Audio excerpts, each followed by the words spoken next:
If Windows is crashing, freezing, running slow, or refusing to cooperate, Safe Mode is often one of the first troubleshooting tools you should try. Safe Mode starts Windows with only the essential drivers and services needed to run. By temporarily disabling many third-party programs and startup items, it becomes much easier to determine whether something you've installed is causing the problem.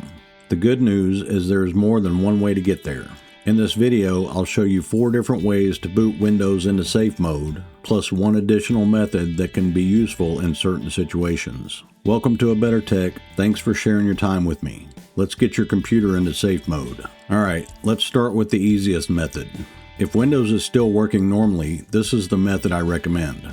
Open your settings up, select System, choose Recovery. Under Advanced Startup, click Restart Now. Windows will ask you to confirm the restart. After restarting, you'll see the Windows recovery environment. Choose Troubleshoot, Advanced Options, Startup Settings, and then click Restart. When your computer restarts again, you'll see several startup choices. Press 4 for Safe Mode, or 5 for Safe Mode with networking if you need internet access. Windows will then boot into Safe Mode. If you're having trouble getting to Settings, there's a faster shortcut. Click on the Start button, click on the Power button, and before you click Restart, hold down the Shift key. After you click Restart, you'll keep holding the Shift key down until Windows enters the recovery environment. Once you're in the recovery environment, follow the same path as before. Then press 4 or 5 depending on which Safe Mode option you need. This is one of my favorite methods because it's quick and works on both Windows 10 and 11. If you're comfortable using commands, Windows includes a shortcut for launching the recovery environment from Command Prompt.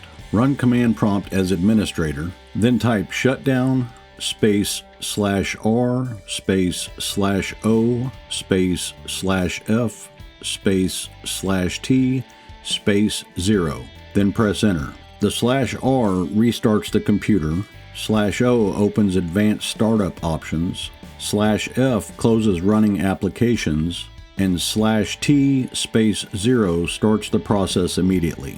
After the restart, you'll enter the recovery environment again. With the same process as before, you'll be able to get into Safe Mode. There's one additional method that's available within Windows. However, I don't usually recommend it for beginners. Press the Windows key plus R, type msconfig and press enter. Select the Boot tab, check Safe Boot, then click Apply and OK. When you restart your computer, Windows will boot directly into Safe Mode. However, there's one important warning you should know about. Many people forget to return to msconfig and uncheck Safe Boot afterward. If you leave it checked, your computer will continue starting in Safe Mode every time you reboot. That's why I generally recommend the previous methods first.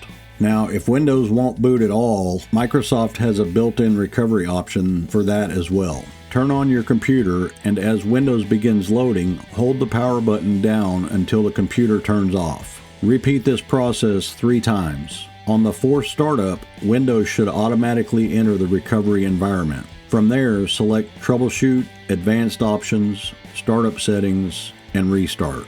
Then choose the Safe Mode you need. If your computer won't start normally, this is usually the method you'll need.